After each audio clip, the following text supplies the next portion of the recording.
Today we are taking on yet another cocktail from Oga's Cantina at Disney World, and today we are making the Bloody Ranchor. Now this cocktail takes more than just a little bit of prep. We're gonna be making a meringue bone, candied spicy bacon, and then the cocktail itself. So buckle up, this is going to be a wild one. Like I just said, this is a difficult one to make, so we're gonna start by making the meringue bone. Now, I like to do things the hard way, and so today we are gonna make this meringue bone by hand. I don't even have a little mixer. We are going to beat egg whites until my arm falls off. It's gonna be crazy. Here's what you're gonna need. A little bit of sugar, cream of tartar, which, by the way, guys, this actually has nothing to do with tartar sauce. I spent my whole life thinking, I don't know, maybe add water to this and you get tartar sauce.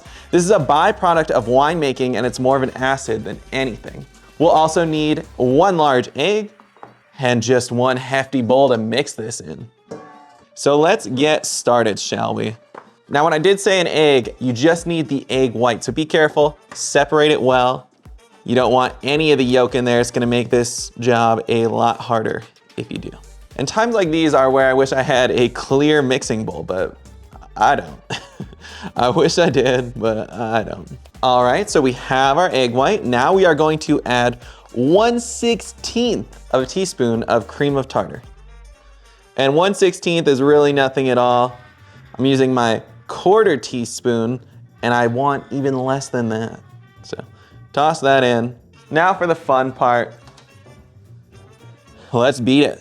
I read online that this should take 20 minutes. Not me, buddy. We're getting this done in 10. So once you have stiff peaks just like that, I mean, this is perfect and it's not really that hard. You're good to go. What we're gonna do now is throw this into a Ziploc bag so we can pipette it. I think that's the word, pipette. But guys, let me be honest with you. Let me give you some pro tips right now, because this is my 3rd bowl right here. We're learning on the job. I think I already said that. And so here is the absolute key and the thing you must do. So once you add the cream of tartar to the egg whites, you wanna get those soft peaks, right? And from then on out, you add just a little bit of sugar at a time, about 1/2 tablespoon, and you don't add any more sugar until you have stiff peaks. Then you add another 1/2 tablespoon. Keep the peaks stiff, and then add another 1/2 tablespoon and so on and so on. It's about a 10 to 20 minute process. 10 to 20 minutes for me. I promise you can do this by hand. This is not movie magic. This is a lot of hard work and dedication. But we did it, so let's make these bones. Just scoop that in the bag. Let's get another scoop here. I assume I'm making a mess, as usual, guys, but hey, that's what America's all about. Making messes. I'm not apologizing for it. I feel like now that I know how easy it is, and I'm saying this as someone who hasn't actually made the bones yet, but as someone who just made this meringue like that, I'm pretty excited. I feel like I will use this in a lot more recipes. All right, so now we have our very messy bag of meringue. We are going to close this as best we can. While this has all been going on, we've had our oven preheating at 225 degrees. That's gonna be the perfect temperature to cook your bones at. And we are going to line this with parchment paper. We are going to make bones as best we can here. Just cut off a little corner of the bag. And we are going to squeeze our meringue out. Oh, I am not excited for this. I think I cut it too big. And now that we have our beautiful bones, they look better than, you know, if Da Vinci himself had done this. And we are going to throw these in the oven for 1 hour to 1.5 hours. Obviously, watch it, make sure your bones aren't burning. We'll just see what happens. I'll let you know the full time once I'm done. I have 9 little bones here though, so see what happens. While we have our meringue bones baking, it's time to start making the bacon. So what I did is I went to Smith's, which is a great grocery store. If you don't have one, you probably have a Kroger, you probably have an Albertsons. You have something that's gonna have something equivalent, and I got their hatch chili bacon. For the Bloody Ranchor garnish, we're not just gonna need the meringue bone. We're also gonna need a piece of spicy candied bacon. So I thought this hatch chili bacon would be perfect, and we just candy it. So here we go. We'll just throw that right on top here. Couple of strips. We're getting just a little bit of pure cane sugar to drizzle on top. You could do brown sugar, but I think pure cane sugar is nice. We got that covered. Let's candy it. I baked the meringue at 225 for about an hour and 20 minutes, give or take. Just watch it. It's delicious, super fun. I mean, that's incredible. I'm a terrible artist, but the bones look great. I mean, that's insane. And it's literally just like eating bubbly sugar. Amazing. I'm using this in so many more recipes. So for whatever reason, Disney specifically calls for potato vodka. They don't even say what brand. I don't believe Tito's is potato vodka, but it might be.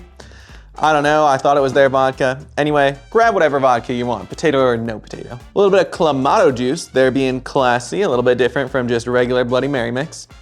Now I have I don't know how to say it, a gochujang kimchi hot pepper paste. This is the key, this is what you're gonna need. I'll throw a link in the description for this one. You're gonna want this one. And we're gonna throw in juice from half a lemon, half a lime. Now, as you've probably noticed from the cocktails I've been remaking, I usually just hit it with 1.5 ounces of liquor, but a Bloody Mary needs 2 ounces of liquor in my humble opinion, so let's toss in 2 ounces of vodka. Plus, this is the only source of liquor in here, so it's gotta be a little bit more than usual. Ironically, if you've been watching the videos so far, you've probably seen the Jet Juice video already, and if you haven't, go check it out.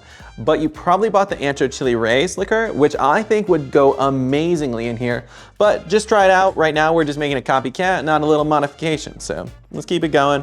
Let's toss in 2 ounces of Clamato juice. For those of you at home wondering what the difference between Clamato juice is and just like a regular Bloody Mary mix, this has clam juice, hence the Clamato juice, whatever you want to call it. That's why, it's got clam juice in there. So if you don't like seafood, just get regular Bloody Mary mix. It's probably gonna taste very similar, but it's not gonna quite be the same. Next, we'll get our fancy little pepper paste, and we're just gonna do, a nice dollop. It is spicy, so be careful, but if you like spice, just load it up. Let's load up our fresh lemon. God damn it, you son of a... I'm gonna go for it again though, because I don't quit. These colors don't run. Didn't land right though. It will one day. Half of a fresh lemon and half of a fresh lime. And we're gonna ice it and shake it.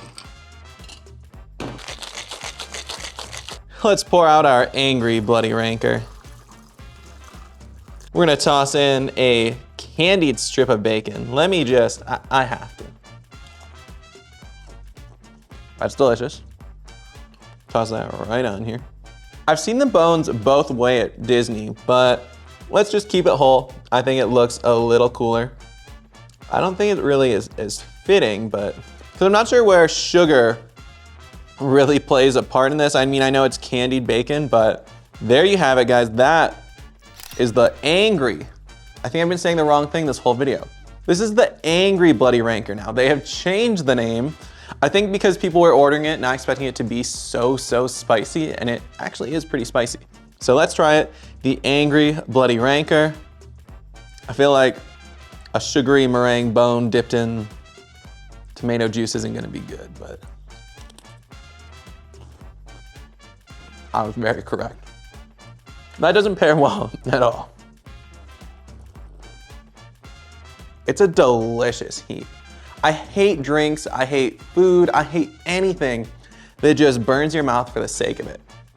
That's not what this is. That gochujang pepper, whatever the pepper is, again, I'll put the paste in the description so you guys can get it and make it at home, is so flavorful and delicious. It's not something that's just gonna, scorch your mouth, you're gonna be begging for milk, none of that. It's almost like, I'm just out here describing stuff in the most crazy way I can think of, but it's almost like an Asian buffalo flavor.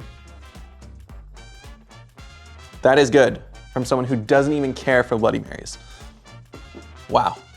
I think if you're gonna, if you're not too adventurous, you're just trying to have fun at Disney, I would say the drink you need to be making, provided you like Bloody Marys, and even if you don't, I think you'd still enjoy this because I don't consider myself a Bloody Mary drinker. The Angry Bloody Rancor is the drink to make. It checks all the boxes. It's fun, it's spicy, It's obviously the most labor intense. We made the meringue bone, we made the candy bacon, but you by no means have to do all that. You could just make the cocktail itself and have just as much fun. Just throw the bacon on there if anything, throw some celery. I don't know, there's so much you can do with this drink, and despite it being just a spruced up spicy Bloody Mary, I think Disney really did a good job with this one. I think the bone was a nice touch despite it not really fitting with the drink itself. Overall, I'm happy. And I think this is one that you should have in your arsenal at home. If you get all the ingredients, you'll be able to make it so quick. And it's something great for brunch. It's something great for friends. And if you have the little bones that last like 3 months, you're good to go. There it is, that's it. The Angry Bloody Ranchor for you at your disposal. Disney, I have taken down yet another one of your recipes. Can't wait to do it again.